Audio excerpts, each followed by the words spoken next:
Good afternoon, ladies and gentlemen. We're back. The town of Smithfield has recently been in an uproar, tensions running high, and for those of you who have just joined us, after a group of adventurers stole his hoard, the dragon, Ignis, attacked the town of Smithfield to retrieve the rest of his valuables. We now have an exclusive interview with Biff, one of the adventurers who stole the hoard, and a representative of the Smithfield Guild, who has finally agreed to speak with us. They intend to shed light on the resolution and fate of those responsible. Welcome to you, Biff. Thank you for joining us, and to you as well, Guild Leader. Biff, you were one of the adventurers who stole from Ignis, is that right? Yeah, but it was Fitzwilliam's idea, I swear. I just carried the Scepter of Sparkles, and it wasn't even the real one. It was just a little decorative one he keeps in the guest room. I see. We also have a representative from the Smithfield Guild here tonight to shed some light on what happened. Could you tell us what happened after Ignis attacked the town, Guild Leader? The situation was intense. When Ignis first started his flyover, we didn't take the threat seriously. We had assumed the wrong town. Dragons are famously grumpy after all, but not usually careless. We believed the adventurers had fled to a different town and were quite certain that Ignis had made a mistake. I see. And what changed your mind? We received a rather panicked report from a local merchant, Brandon. One of the adventurers had tried to discreetly sell him a small fortune in magical artifacts and ancient coin. The merchant, Tyr bless him, recognized them from the radio report of Ignis's hoard and immediately reported to us. The Timmy interview that was released shortly thereafter confirmed our worst fears and put considerable pressure on the guild. We knew we had to act and work together with Ignis to resolve the situation. And what was the first step you took to resolve the issue? Ignis was very clear. He wanted his full property back. The first thing we did was, of course, to apprehend the rest of the adventurers, Brenda and Fitzwilliam, and to facilitate the return of the remaining treasure. Ignis has in fact received back his full hoard, right down to the last copper piece, and that slightly dented but still valuable silver tea set. I see. And what punishment was decided on for the thieves? Oh, it's terrible! The adventurers were stripped of their adventuring licenses and fined rather heavily. They also had to personally sort and polish every single coin and gem in Ignis's hoard. He quite insisted on it. Samantha, my hands are still sore, and that dragon watched us the whole time, kept muttering about how he didn't appreciate the luster of a properly polished ruby. I see. And the other adventurers, are they still in town? No. We escorted them to the nearest border with a stern warning not to return for at least a lunar cycle. It's a good thing, too. Ignis said if he saw their faces again any time soon, he would be tempted to melt them into a particularly unshiny soot statue. He then thanked the guild for our assistance and flew away. So, the crisis is fully resolved and Ignis has all of his treasure back? That is correct. Ignis has his hoard, Smithfield has its piece, and we've learned a valuable lesson about the importance of respecting a dragon's personal property, no matter how tempting it may be. Also, to those of you listening, let this be a warning. Don't steal from the dragon. If you aren't willing to challenge them, you will be found, and you will have to polish and return every single thing you stole. I mean, at least he paid us for it, right? He paid you for it, Biff. Apparently, of the three of you, you did the best job. Well, there you have it, folks. It would seem that the situation with Ignis has been fully resolved. We learned a dragon's treasure is no laughing matter, and that crime, even if you think justified, does not pay. The town of Smithfield is now safe, the adventurers have been justly punished, and we may not have all the details, but we can assume that the mysterious TTT has been a key player in this whole affair. Makes a person wonder what exactly he'll report on next. In related news, Ignis the Dragon is rumored to have said that he will consider the suggestion of paying people to attempt non-lethal methods of claiming a small portion of his hoard. Up next, a look into a hairy situation with Barnaby. Good evening, ladies and gentlemen, and all residents of Moonhaven Falls. Please gather round your hearths, bolt your doors, and listen close to the wireless. This is your very own Barnaby Buttercup, bringing you the latest from our charming and unusually eventful town. After the excitement with Gary, the fog, and the dragon, most of Moonhaven is ready to relax back into a more pastoral and sedate routine. But I'm afraid you can't tonight, my friends. The usual tranquility of our town has been, well, let's just say ruffled. Whispers on the wind, nervous chatter in the tavern, and this evening, even young Timmy Higgins swore he saw something with rather too much fur and far too many teeth disappearing into the Blackwood Forest last night. Why, yes, you heard that right. The latest word on the street is that there are unconfirmed sightings of what is, quite possibly, a werewolf. Now, I am not one for tall tales, but the frequency of these unusual sightings has become rather alarming over the last week. Local livestock are restless, and more than one brave soul venturing into the woods has returned looking paler than a ghost in a snowstorm, muttering about glowing eyes and unearthly howls. Now, I know what some of you are thinking. Barnaby, you're thinking, it's a large dog. Perhaps Giles Bumblefoot the farmer has finally lost his prize-winning sheep. Maybe poor Georg Stonebeard had a bit too much to drink and has a stomachache. And, well, we can certainly hope that that is the case. A rather unconventional message arrived at the village notice board just this afternoon. Ahem. To the esteemed citizens of Moonhaven Falls, greetings! Recent events in the Blackwood Forest have come to our attention. The description provided bears a striking resemblance to lycanthropic manifestations. As such, the Adventurers Guild of the Silver Shield humbly requests the assistance of any able-bodied individual with experience in monster hunting, arcane arts, or even a sturdy pair of boots and a brave heart willing to wield a sword. Furthermore, rumor persists of unusual activity within the abandoned crypts beneath Widow's Hollow. We believe these events may be connected, and anyone willing to aid in investigating either the forest or the aforementioned crypts are asked to present themselves at the Weary Raven Inn before the next moonrise. Discreet inquiries only, please, for the safety of our village. Signed, Alara Rosie Cloverpatch, Guildmaster. Well, there you have it, folks. Possible lycanthropic manifestations. The Adventurers Guild. Sounds like something straight out of one of those fantastical traveling shows, doesn't it? But Guildmaster Cloverpatch and her Silver Shields are a very serious bunch, known for dealing with all sorts of unpleasantries that polite society prefers not to acknowledge. So if you've a knack for swinging a sword, a talent for reciting strange incantations, or just possess an unwavering courage that has not yet been scared off by wrestling leaves, it would seem the Weary Raven is the place to be. Perhaps together we can unravel the mysteries of the Blackwood and whatever lurks inside the shadowy forest, before things, well, get any hairier. This has been Barnaby Buttercup, reminding you to keep your wits about you and your silver close at hand, just in case. Good night, Moonhaven Falls, and stay safe out there. Excuse me, would you happen to be Barnaby Buttercup? My name is Silas. I'm an elder. Greetings, seekers of destiny, and welcome to the arcane whispers of Ilar Metal Light. 2 weeks have unfurled since the luminous moss began to pulse with ancient light near Moonhaven Falls, its gentle glow still a reminder of quiet, enduring magic. 8 weeks now stand between us and the Phoenix's first fiery ascent. Yet, even as ancient wisdom stirs, a new and more unsettling thread has woven itself into the fabric of our fate.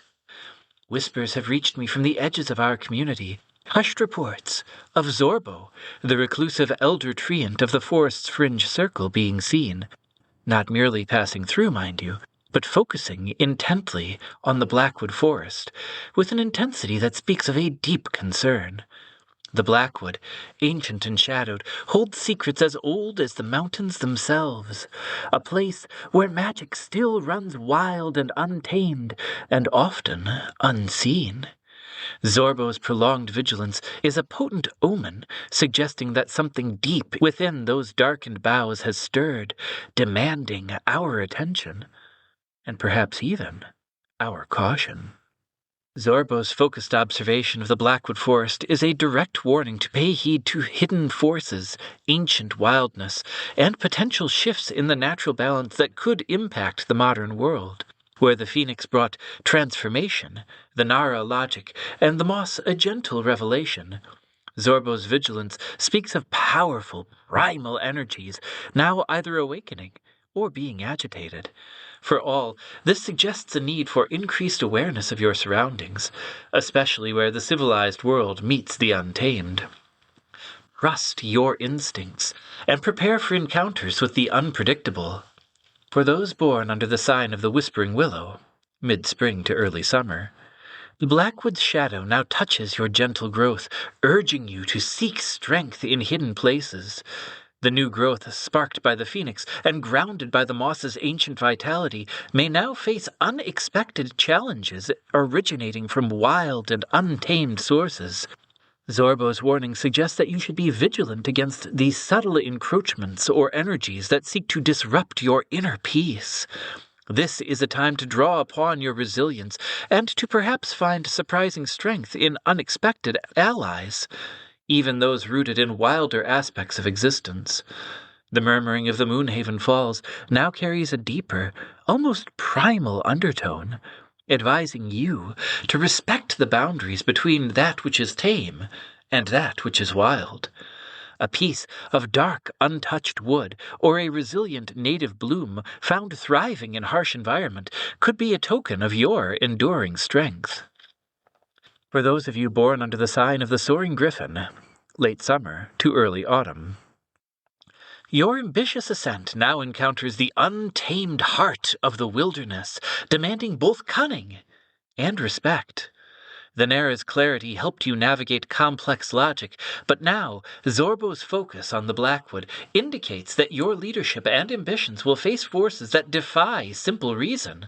Your path may be blocked or challenged by ancient, wild energies, or opponents who operate outside of conventional rules. This is the time to exercise extreme caution and to understand that some victories are won not by force, but through your respect of primal power. Your ascent may depend on understanding the deep and untamed currents of the world around you. The distant roar of the falls now sounds like a warning, echoing from deep within the mountains, advising you to tread carefully and to honor the power of the wild. A well-worn hunting charm, or a piece of shed animal horn found near a well-trod path, could offer protection or insight. For those of you born under the sign of the Deepening Mire, mid-autumn to early winter, the Blackwood's ancient secrets now surface, revealing the primal truth at the heart of all existence. The luminous moss offered gentle revelations. Now, Zorbo's vigilance hints that the hidden truth you seek is rooted in the ancient, often unsettling depths of the wild. You may uncover not just facts, but fundamental, primal aspects of reality that challenge your understanding of order. This is a powerful period for confronting your own wildness and for accepting that some truths are not logical, but simply are. Be prepared for uncomfortable revelations, but know they may lead you to profound growth. The slow and persistent trickle of the falls now seems to seep from the very bedrock of existence, reminding you that true understanding embraces all aspects, light and dark. A gnarled root resembling an ancient symbol, or a stone marked by natural erosion into a strange form found deep in a secluded spot, may reveal a primal mystery to you. For those of you born under the sign of the Frozen Hearth, late winter to early spring, your rebirth is now forged against the backdrop of an ancient wilderness, proving your enduring spirit against primal tests. The Phoenix's rebirth and the Nara's precision have set you upon a new path now, and the Blackwood Forest, under Zorbo's watchful eye, suggests that your renewed strength will be tested by the raw, untamed forces of nature or primal magic. You may find your resilience challenged by unexpected external pressures that demand a deep connection to your inner wild spirit. This is a time to demonstrate not just survival, but thriving in the face of the elemental, proving the enduring power of your transformation. The steady flow of the falls, even in its winter embrace, now has a powerful, untamed surge, speaking of a spirit that defies all limitations. A sturdy, well-beaten branch or symbol of resilient creature found in a wild, exposed place could be a testament to your unyielding strength. Remember that these are but whispers from the cosmic currents, glimpses of what may be. The choices that you make, the actions that you take, these are the true shapers of your destiny. And may the light of the moon guide your path, and may your journey be filled with discovery and fortune, especially as the ancient shadows of the Blackwood begin to stir. This has been Alara Meadowlight with your Omen Outcast. Welcome back to Crossroads Chronicles, the only radio show dedicated to shining a light on the Lost Realm's most intriguing and often bewildering stories. We have made our way into the Gazer's Gastronome, the Divine Coast's most talked-about new establishment, and, dear listeners, I am currently standing directly next to its proprietor. Mr. Zylar, thank you for agreeing to meet with us. The atmosphere in here is breathtaking and quite unusual. I'm seeing sapphire walls, astral tapestries, and the smell. It's an intoxicating fusion of spices. But let's address the inevitable. You are quite visibly a beholder. Why would you choose to run a high-class restaurant? Audric, the common perception of my species is quite crude. We are assumed to be focused solely on conquest or the acquisition of trivial material goods. My true passion, however, is perfection in perception, and what is a greater test of precise perception than the meticulous balance of flavor, texture, and presentation? Now that is a fascinating perspective. You're treating the culinary arts as a form of intellectual mastery then, but surely managing a kitchen and clientele with 10 specialized dye stocks must present unique challenges? Quite the opposite. My ocular array allows for unparalleled simultaneous management. My central eye may calmly survey the psychological disposition of every diner. This eye stalk monitors the exact caramelization point of the pan-fried phase spider legs. The other ensures that Pipkin, my maitre d', maintains the appropriate tension in his tone. It is simply maximum efficiency. If I may interject, Mr. Zylar maintains the state of omniscient, omnipresent, terrifying quality control. It is quite effective. Pipkin, thank you for that glowing assessment. Speaking of the menu, you feature ingredients like phase spider legs and the deep broth risotto infused with umber hulk milk. How do you ensure the safety and, well, stability of such an exotic fare? Ingredients must be thoroughly understood before they can be consumed. The rot in the deep broth risotto is carefully cultured. The phase spider legs, as Pipkin can attest, are molecularly stabilized to the 7th plane of existence. One would not want an appetizer to dimensionally shift mid-chew. It is both poor service and a disruption to the chi of the establishment. Well, you have a very philosophical approach to dining. One last thing, Mr. Zylar. A great many adventurers come to the Divine Coast looking for danger and glory. Are you worried that one of your more adventurous patrons may decide they want a beholder-themed main course?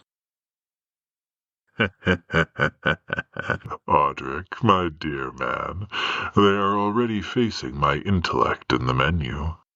My eyes are currently focused on the quality of the veal, not the prospect of a skirmish. But should a patron mistake my refined establishment for a dungeon, they will quickly find that my anti-magic ray is an excellent tool for resolving unwanted interruptions. It also preserves the structural integrity of the tapestries quite well. Well, a warning to potential diners then.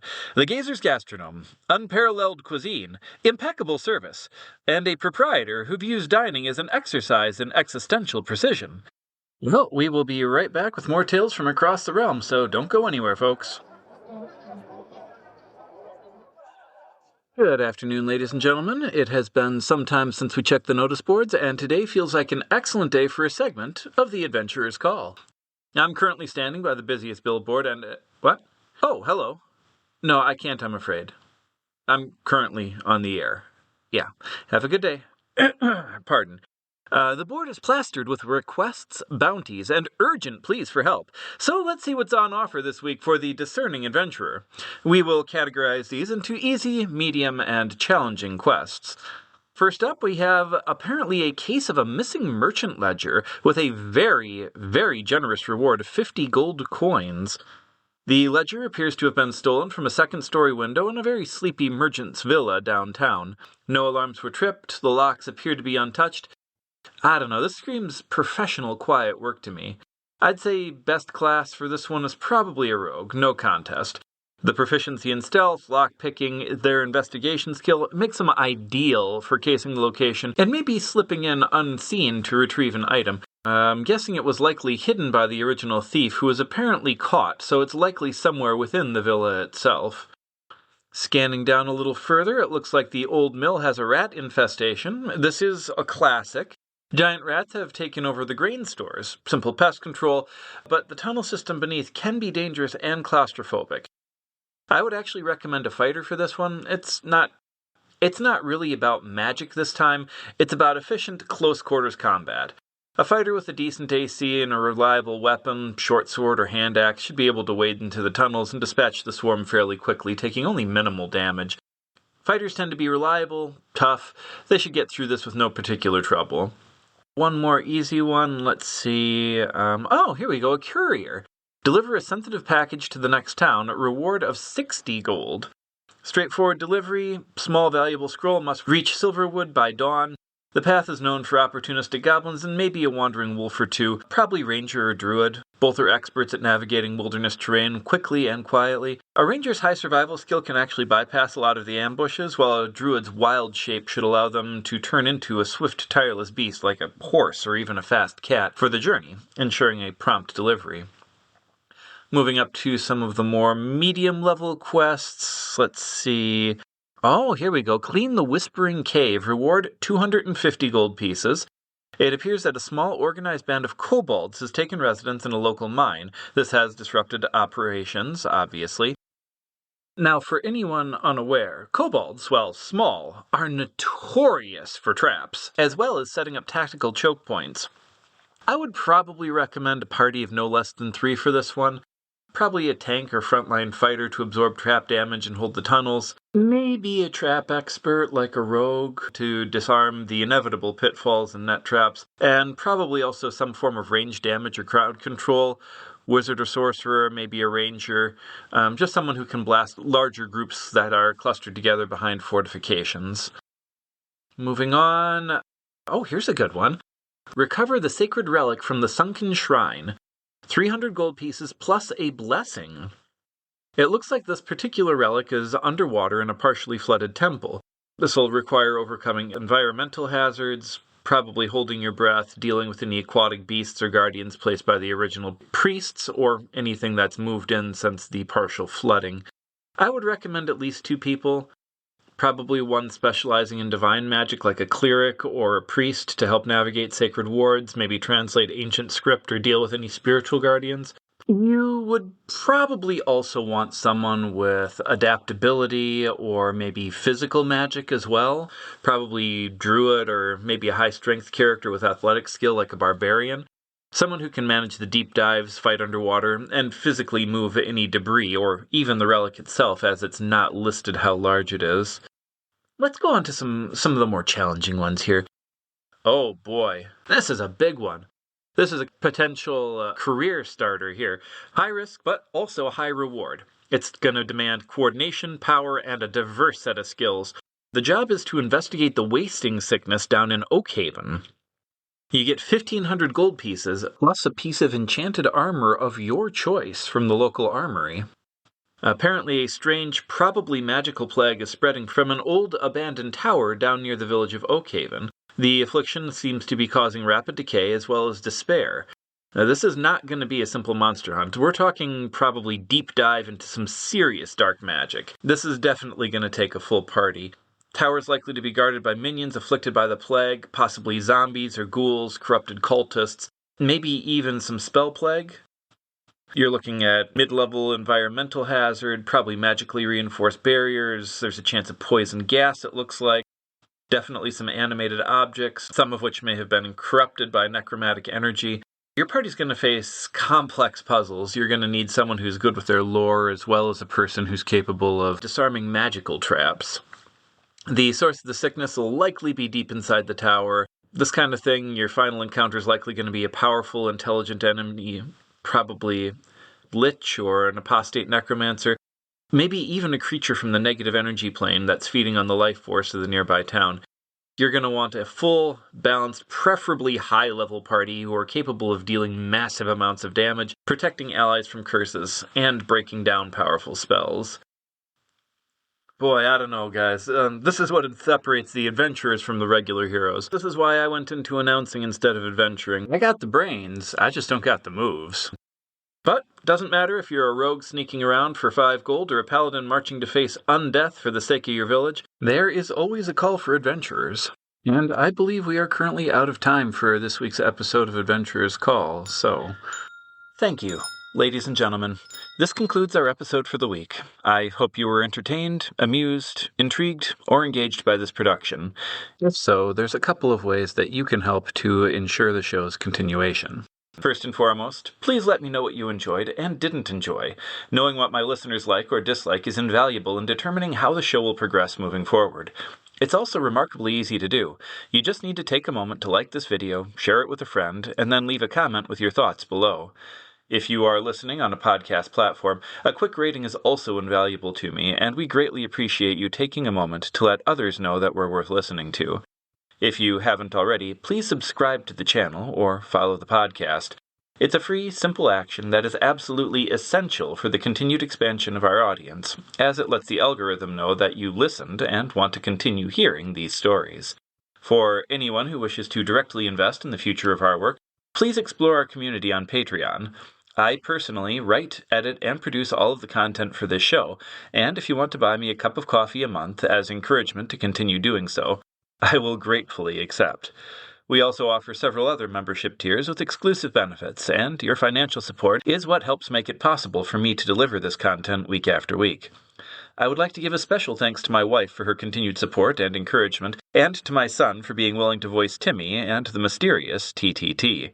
My family and I genuinely appreciate you showing your support, and we would like to thank you for continuing to do so. We look forward to seeing you in the next episode.